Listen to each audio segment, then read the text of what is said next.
Good morning, I'm Leslie Passman, an elementary librarian with the St. Tammany Parish School System. And this morning, on this beautiful spring morning, I wanted to share one of my favorite springtime classics, The Tale of Peter Rabbit by Beatrice Potter.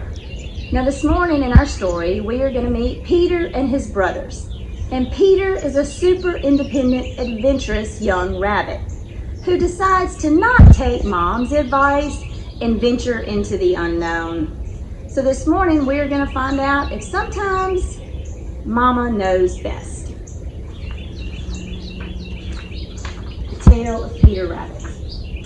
Once upon a time, there were 4 little rabbits, and their names were Flopsy, Mopsy, Cottontail, and Peter. They lived with their mother in a sandbank underneath the root of a very big fir tree. "Now, my dears," said old Miss Rabbit one morning, "you may go into the field down the lane, but don't go into Mr. McGregor's garden. Your father had an accident there, and he was put in a pie by Mrs. McGregor. Now run along and don't get into mischief. I'm going out." Then old Miss Rabbit took a basket and her umbrella and went through the woods to the baker's. She bought a loaf of bread and 5 turnip buns. Flopsy, Mopsy, and Cottontail, who were good little bunnies, went down the lane to gather blackberries. But Peter, who was very naughty, ran straight away to Mr. McGregor's garden and squeezed under the gate. First, he ate some lettuce and some French beans, and then he ate some radishes. And then, feeling rather sick, he went to look for some parsley. But around the end of the cucumber frame, whom should he meet but Mr. McGregor? Mr. McGregor was on his hands and knees planting young cabbages. But he jumped up and ran after Peter, waving a rake and calling out, "Stop! Thief!" Peter was dreadfully frightened. He rushed all over the garden, for he had forgotten the way back to the gate. He lost one of his shoes among the cabbages and the other shoe among the potatoes. After losing them, he ran on 4 legs and went faster so that he might have gotten away if he had not, unfortunately, run into a gooseberry net and got caught by the large buttons on his jacket. It was a blue jacket with brass buttons, quite new. Peter gave himself up for lost and shed big tears. But his sobs were overheard by some friendly sparrows who flew to him with great excitement and begged him to try to free himself. Mr. McGregor found a seed which he intended to put on top of Peter, but Peter wriggled out of his jacket just in time, leaving his jacket behind. Peter rushed into the tool shed and jumped into a watering can. It would have been a beautiful thing to hide in if it had not had so much water in it. Mr. McGregor was quite sure that Peter was somewhere in the tool shed, perhaps hidden underneath a flower pot. He began to turn them over carefully, looking underneath each. Suddenly, Peter sneezed. Ka-choo!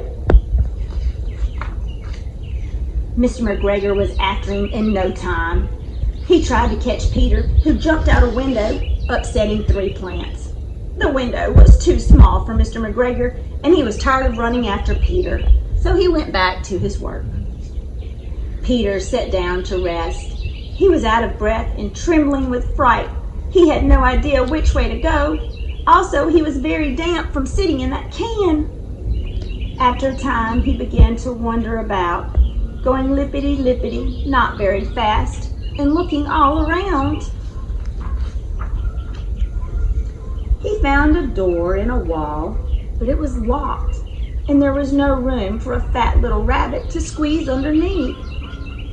An old mouse was running in and out over the stone doorsteps carrying peas and beans to her family in the woods.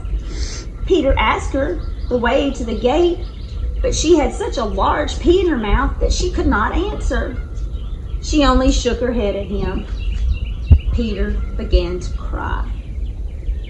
Then he tried to find his way straight across the garden, but he became more and more puzzled. Presently, he came to a pond, and a white cat was sitting, staring at some goldfish. She sat very, very still, but now and then the tip of her tail switched as if it was alive.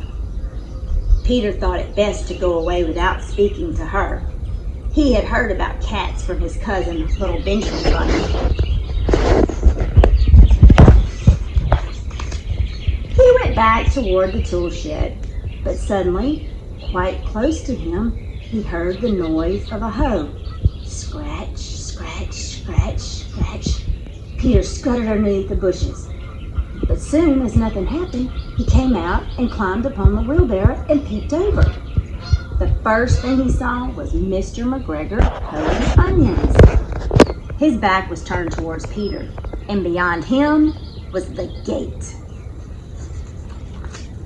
Peter got down very quietly off the wheelbarrow and started running as fast as he could go along the straight walk behind some blackberry bushes. Mr. McGregor caught sight of him at the corner, but Peter did not care. He slipped underneath the gate and was safe at last in the woods outside the garden. Mr. McGregor hung up the little jacket and the shoes as a scarecrow to frighten the blackbirds. Peter never stopped running or looking behind him until he got home to the big fir tree. He was so tired that he flopped down upon the nice soft sand on the floor of the rabbit hole and shut his eyes. His mother was busy cooking. She wondered what he had done with his clothes. It was the second little jacket and pair of shoes that Peter had lost in 2 weeks. That evening, Peter was not very well.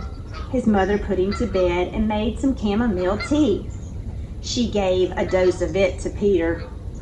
1 tablespoon to be taken at bedtime, she said. But Flopsy, Mopsy, and Cottontail had bread and milk and blackberries for supper. I think Peter probably learned that sometimes Mama knows best. Thank you for joining me for the reading of the tale of Peter Cottontail.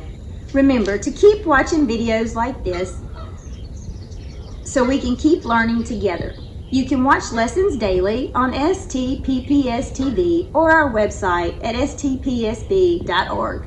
Hope to see you soon. Thank you.